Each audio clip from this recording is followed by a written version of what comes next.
ในวันที่12กรกฎาคม2026อยู่ที่นครหลวงเวียงจันทน์ได้จัดพิธีเปิดขบวนการคำนับรับตอนกองประชุมเวียกงานสื่อมวลชนทั่วประเทศครั้งที่1ภายใต้หัวข้อเพิ่มทวีบทบาทการนำพาของพรรคพัฒนาเวียกงานสื่อมวลชนให้หันเปลี่ยนสู่คุณภาพใหม่อย่างแข็งแรงเป็นเกียรติเข้าร่วมโดยท่านคำพันธ์เผยยวงศ์กรรมการกรมการเมืองศูนย์กลางพรรคหัวหน้าคณะโฆษณาอบรมศูนย์กลางพรรคท่านทองลีศรีสุริตกรรมการศูนย์กลางพรรคเลขาคณะบริหารงานศูนย์กลางสาวหนุ่มประชาชนปฏิวัติลาวมีห้องรัฐมนตรีหัวหน้ากรมห้องกรมพร้อมด้วยภาคส่วนที่เกี่ยวข้องและแขกถึกเชิญเข้าร่วมท่านคำพันธ์เผยยวงศ์กล่าวว่าการเปิดขบวนการในครั้งนี้บ่เพียงแต่เพื่อคำรับรับตอนกองประชุมเวียกงานสื่อมวลชนทั่วประเทศครั้งที่1เท่านั้นแต่ยังเป็นโอกาสอันสง่าราศีในการร่วมกันเฉลิมฉลอง76ปีแห่งการเติบใหญ่ขยายตัวของสื่อมวลชนลาวอีกด้วยตลอดระยะ76ปีผ่านมาสื่อมวลชนลาวได้เฮ็ดหน้าที่เป็นกระบอกเสียงอันแหลมคมของภาครัฐและประชาชนเป็นขั้วโตอันสำคัญในการนำเอาแนวทางนโยบายของพรรคระเบียบกฎหมายของรัฐลงสู่รากฐานประชาชนพร้อมทั้งสะท้อนความมุ่งมา่ปรารถนาของประชาชนขึ้นสู่การนำขั้นสูงสื่อมวลชนได้ประกอบส่วนอย่างต่างหน้าเข้าในภารกิจปกปักรักษาและสร้างสรรค์พัฒนาประเทศชาติตลอดมากองประชุมเวียกงานสื่อมวลชนทั่วประเทศที่จะจัดขึ้นในระหว่างวันที่ 14-15 กรกฎาคม 2026นี้กองประชุมเพื่อทบทวนเวียกงานผ่านมาพร้อมกันแลกเปลี่ยนความคิดความเห็นแบบมีวิสัยทัศน์ที่กว้างขวางลึกซึ้งเพื่อเป็นบาทเก้าอันสำคัญของการยกสูงบทบาทการนำพาของพรรคต่อเวียกงานสื่อมวลชนในระยะใหม่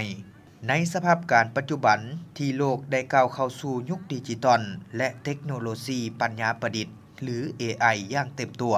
เวียกงานสื่อมวลชนต้องกลายเป็นแนวหน้าอันแหลมคมของเวียกงานแนวคิดและอุดมการณ์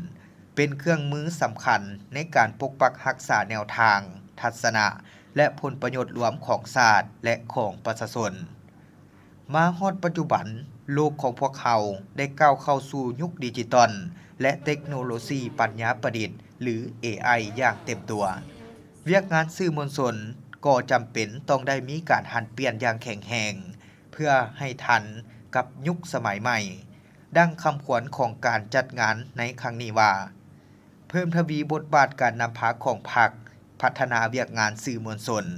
ให้หันเปลี่ยนสู่คุณภาพใหม่อย่างแข็งแรงนี่บ่แม่นคำขวัญทางรูปการแต่แม่นความเรียกร้องทางการเมืองอันเป็นจริงต่อทุกคันทุกภาคส่วนและทุกสื่อพร้อมกันนั้นการพัฒนาเวียกงานสื่อมวลชนให้หันเปลี่ยนสู่คุณภาพใหม่ก็แม่นการกำหนดทิศให้แจ้งว่าเวียกงานสื่อมวลชนต้องพัฒนาทั้งด้านเนื้อในรูปการวิธีการนำเสนอการจัดตั้งปฏิบัติและคุณภาพของทันแถวนี่คือสิ่งท้าทายและกาลโอกาสที่พวกเขาทุกภาคส่วนโดยเฉพาะสาวหนุ่มคนหุ่นใหม่และนักสื่อสารมวลชนต้องได้บุกบืนขึ้นเพื่อยกระดับความรู้พัฒนาการเล่าเรื่องและการนำใช้เทคโนโลยีให้เกิดผลประโยชน์สูงสุดในการปกป้องชาติและสร้างสรรค์สังคมในโอกาสนี้ท่านทองลีศรีสุรินทร์ก็ได้กล่าวว่าการจัดงานครั้งนี้เพื่อปลุกระดมสร้างขบวนการอันฟดฟื้นกว้างขวาง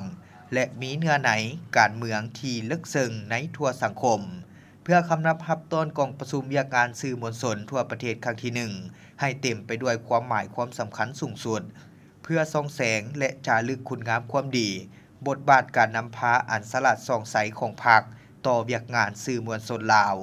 ตลอดระยะ76ปีผ่านมาได้เฮ็ดหน้าที่เป็นแนวหน้าอันแหลมคมในการปกปักรักษารากฐานแนวคิดอุดมการณ์ของชาติเพื่อสร้างความรับรู้ความเข้าใจและยกสูงความรับผิดชอบของสังคมโดยเฉพาะแม่นสาวหนุ่มคนหุ่นใหม่ให้กลายเป็นนักสื่อสารที่มีคุณภาพนำใช้สื่อสังคมออนไลน์อย่างสร้างสรรค์ถูกต้องตามระเบียบกฎหมายและพร้อมกันปกป้องผลประโยชน์รวมของชาติภายในงานครั้งนี้ได้มีเวทีสนทนาเกี่ยวกับการปรับตัวของสื่อมวลชนในยุค AI ยุคดิจิทัล พร้อมทางจัดห้องวางแสดงให้มีความรู้เกี่ยวกับวิชาการสื่อมวลชนความรู้เกี่ยวกับปัญหาสุขภาพของวัยหนุ่มและความรู้เกี่ยวกับเทคโนโลยี